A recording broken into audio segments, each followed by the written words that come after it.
adu gagasan dan ide nampaknya sampai sejauh ini masih minim. Apakah ini hal-hal masalah prosedural sampai belum bisa keluar atau memang ada hal-hal lainnya? Ke Pak Habib Sedikit terlebih mungkin dahulu. nanti Pak Budiman yang paling Ya. paham nih. Tuh, paling paham.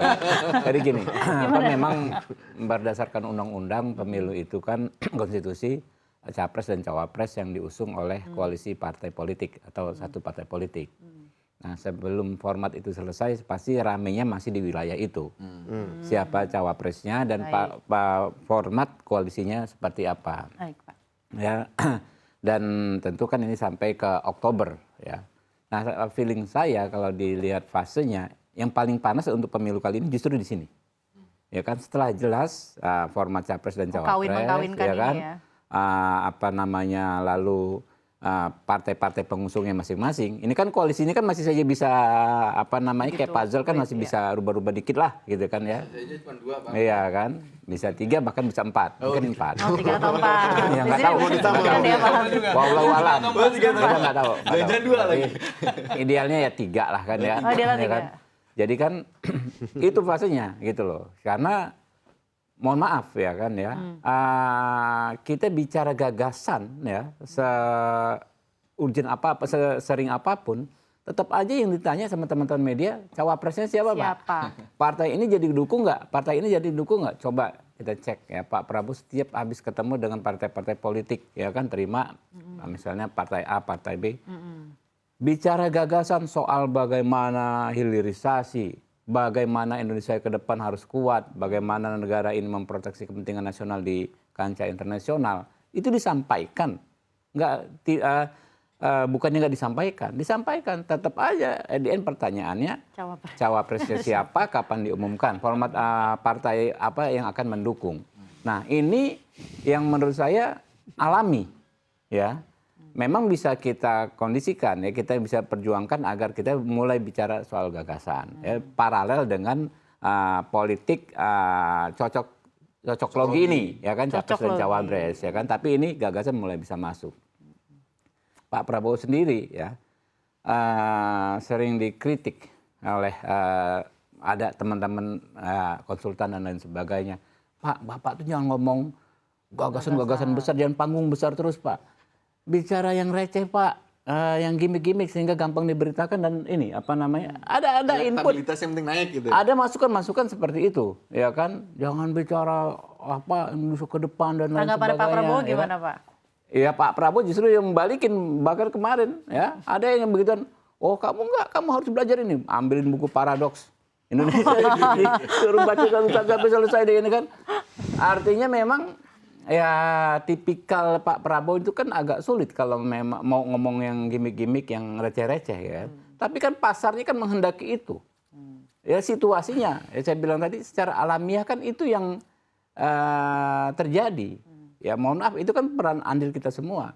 Ya ada politisinya ada, medianya ada. Itu semua ada di situ, berperan kita. Nah, sekarang ya kita memandang positif apa yang dilakukan Pak Ma'ruf dan CNBC ini ya kan, kita mulai paralelisasi lah, kita bikin paralel. Betul. Di level elit oke lah, cocok logi, safari sana sini ketemu, tapi tetap saja kita ngomong soal hal-hal yang strategis, hal-hal yang gagasan-gagasan besar bangsa ini ke depan akan seperti apa. Itu bisa masuknya ke situ. Tapi memang itu tadi secara regulasi ya, ini fasenya adalah fase soal ini belum bisa juga klaim ini visi misi capres ini, karena nggak ada capres saja, nggak bisa kalau capres saja daftar ke pemilu nggak dilayani kan, mesti ada cawapres, mesti pasangan. Nah, kurang lebih begitu. Tadi ada tanggapan sendiri nih Mas Budiman mengenai hal ini, gagasan-gagasan. Ya, pertama gini, bedakan antara gagasan politik dengan sekedar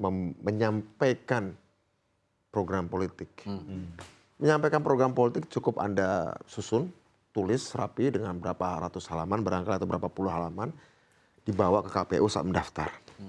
Nah itu program politik biasa. Saya pikir itu biasa-biasa saja. Dan kalau itu menjadi tolak ukur bahwa setelah itu mau ngomong gagasan, itu tidak akan menolong.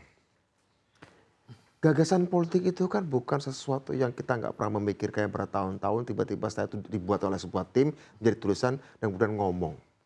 Nggak kayak gitu. Gagasan politik tuh nggak kayak gitu. Dia tuh harus dihidupi setiap hari jauh sebelum orang itu mau mencalonkan jadi sesuatu. Karena itu waktu saya ketemu Pak Prabowo kemarin, saya diskusi. Saya diskusi dengan beliau.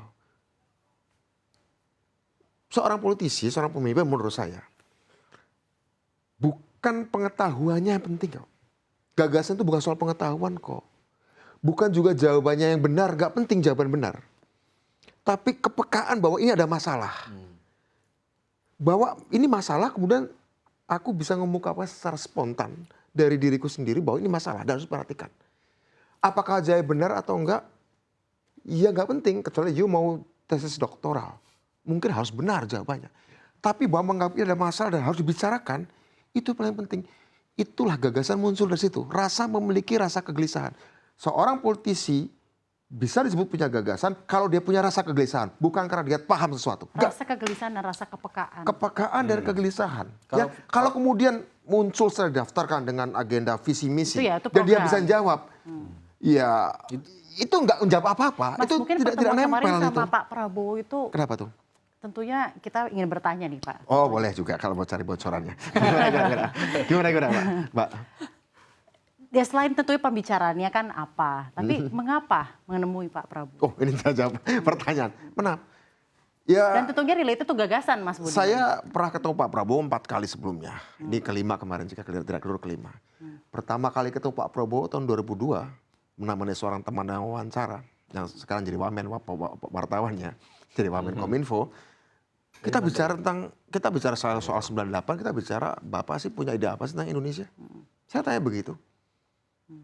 Bapak punya ide apa tentang Indonesia? Dan terakhir saya bertemu sebelumnya di Kemenhan, yang kita bicara inovasi teknologi, pertahanan, perlunya doktrin pertahanan kita direvisi, perang-perang jangka panjang yang perang-perang strategis yang kemudian akan mengubah dan mengharuskan redefinisi dan revolusi dalam urusan militer.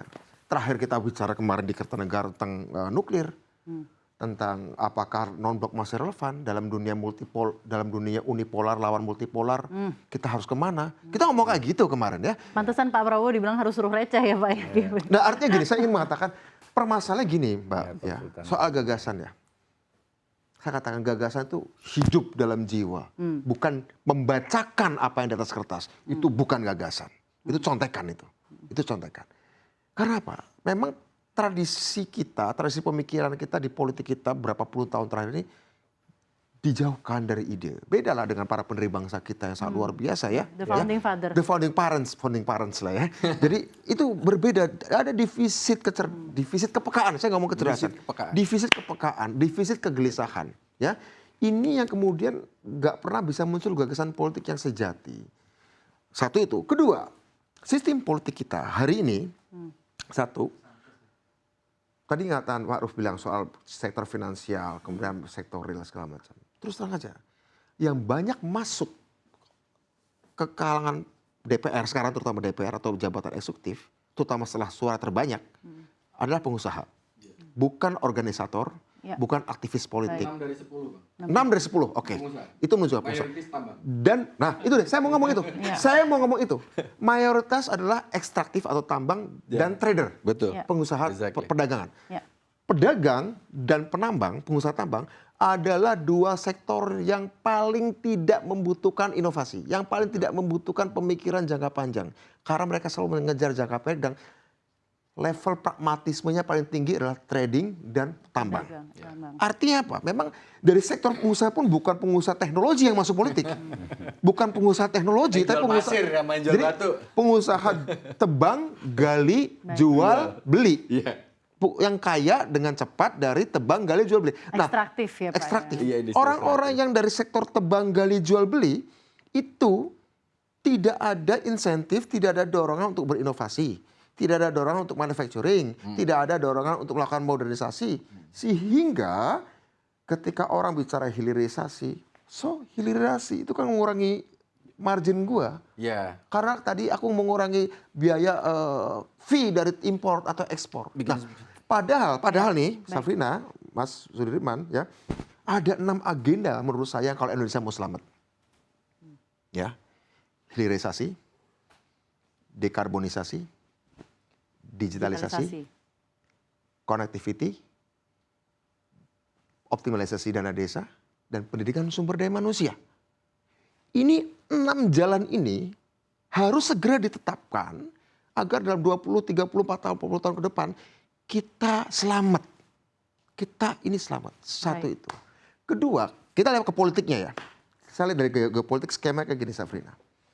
Jika suatu negara SDM-nya bagus, sumber daya alamnya bagus, sistem demokrasinya liberal, jadi superpower. Di dunia cuma satu namanya Amerika. Jika kamu punya negara SDM-nya bagus, sumber daya alamnya bagus, tapi nggak liberal, kamu bisa jadi superpower juga. Tapi penantang yang pertama, China, Rusia. China. Ya. Jika kamu punya SDM bagus, SDA-nya biasa, tapi sistemnya liberal, Eropa, Korea Selatan, Jepang. Tidak akan jadi superpower. Paling jadi negara besar. Indonesia, Amerika Latin adalah SDM-nya biasa-biasa saja, SDA-nya kaya, Luar biasa. demokrasinya liberal, itu jadi objek bancakan dan perang proksi kekuatan global tadi. Kita ada dalam situasi ini. Ya, jadi SDM-nya biasa-biasa saja, biasa, SDA-nya kaya, liberal, itu mudah sekali dipolarisasi, apalagi ada defisit ide di kalangan para politisinya. Ini menambah, ya udah, sudah memang lanskapnya mudah dipolarisasi, mudah diadu domba. Itulah 2014, itulah 2019. Sehingga untuk masuk politik gagasan di 2024 ke sana, saya harus akui konteks kita, lanskap kita memang belum cukup kondusif kalau kita lihat pasokan politisinya. Ya. 6 dari 10 adalah pengusaha, dan yang 6 adalah sektor gali, tebang, jual, beli. Ekstraktif. Terima kasih banyak. Dan itu cuma 1% menyerap tenaga kerja, Bang. Nah, 1%. Cuma So what? 1,5 juta. jadi implikasi bagi kesejahteraan rakyat miskinnya juga sedikit kan? Makanya 50 orang terkaya itu hasil kekayaannya itu sepertiga dari PDB Indonesia. Ya. Itu Ada kesenjangan seperti yang tadi jauh Anda sangat sebutkan. sekali.